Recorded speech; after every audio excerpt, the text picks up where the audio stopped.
All right, this is a movie review of Weapons. We gotta listen to the intro.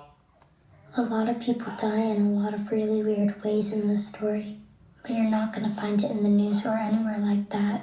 Because the police and the top people in this town were like so embarrassed that they weren't able to solve it. My God, they're so stupid! They're so embarrassed that they couldn't solve it. Now we gotta skip over. I'm gonna spoil this for everybody. So if you haven't seen this movie, Weapons, I'm gonna spoil it. And we're gonna go over like to an hour and 42 minutes. So this movie is basically Akira Kurosawa, Rashomon. We're gonna see the events of the movie from so many, 4 or 5 different people. From the teacher, this teacher. And we're gonna see it from the this guy, the cop's perspective. And we're gonna see it from the principal's perspective, and from the a child's perspective, and a child's father's perspective. And you know what? How are we gonna get there faster? We're gonna get there faster. Here we go. Oh no! Oh no! Here we go. Oh yeah, here we go. Now we got 142, 50, 142, 142. Here we go.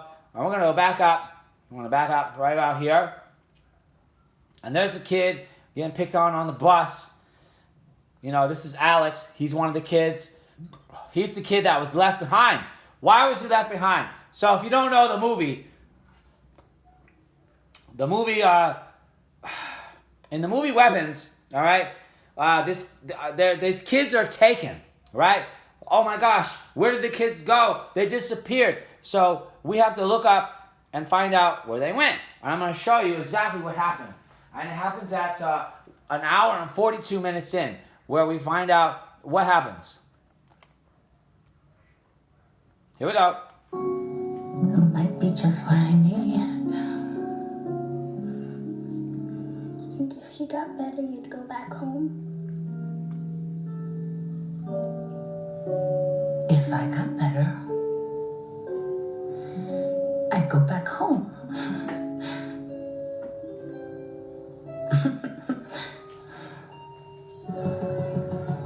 Yeah, so if you didn't hear it, what she wants is everything.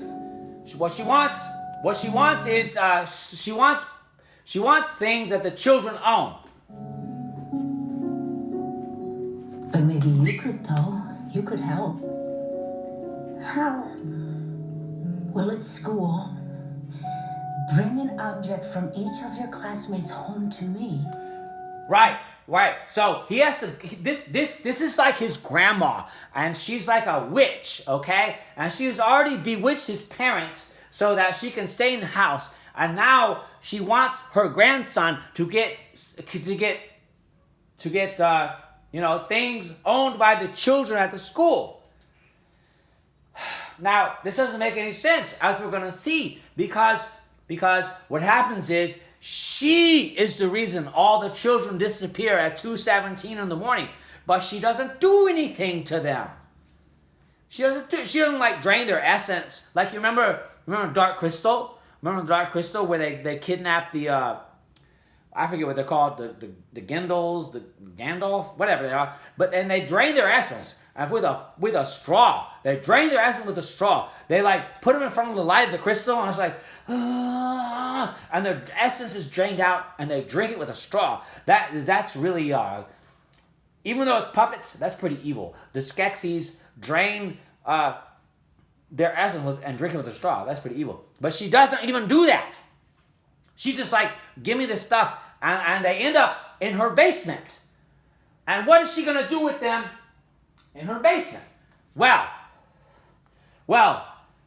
they're going to serve for the purpose of the end of the movie. Let's look at the end of the movie. It's like at a 156:30. Okay, so this is the last part of the movie where we're seeing it through Alex's eyes. And then it all comes to a head. And then it all comes to a head. All right. Okay. Here we go. 156:30. We're almost there. Here we go. All right. So here we go. This boy, the little boy, has figured out that his grandmama is a witch. His Meemaw is a witch. And he's got her witching thing. And he's doing the thing with the blood, right? And what's going to happen? Let's watch what happens. Let's watch what happens. Here we go. Oh no! Oh, look at that. She says, "Oh no!" When he breaks her wand, she has a magic wand and he broke it. And she's like, "Oh no!" And what happens? I'm going to tell you what happens. Indiana Jones and the Temple of Doom happens.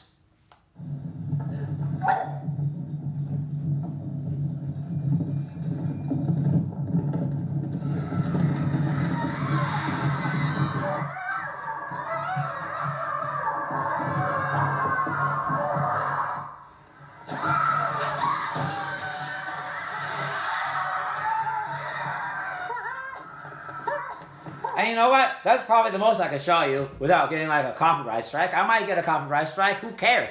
But this is Indiana Jones and the Temple of Doom. And at the end of this, they catch up with her, and well, it's not very Indiana Jones.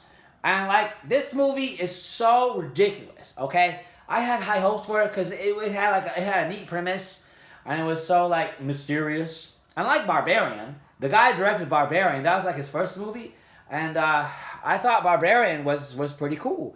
It was like a movie that there was really no, there was kind of a explanation, but not really. And at the end, it just got really weird. The whole movie was weird. There's like these weird tunnels under the house, and there's the girl, and there's like the monster, and whatever. But anyway, this is Weapons, and it's basically Indiana Jones and the Temple of Doom meets I don't know what. But there's also, it's not as mysterious and weird and as rewarding as you might think it'd be. There's lots of weird, rewarding, mysterious films. This ain't one of them, but you might like it. All right, bye-bye.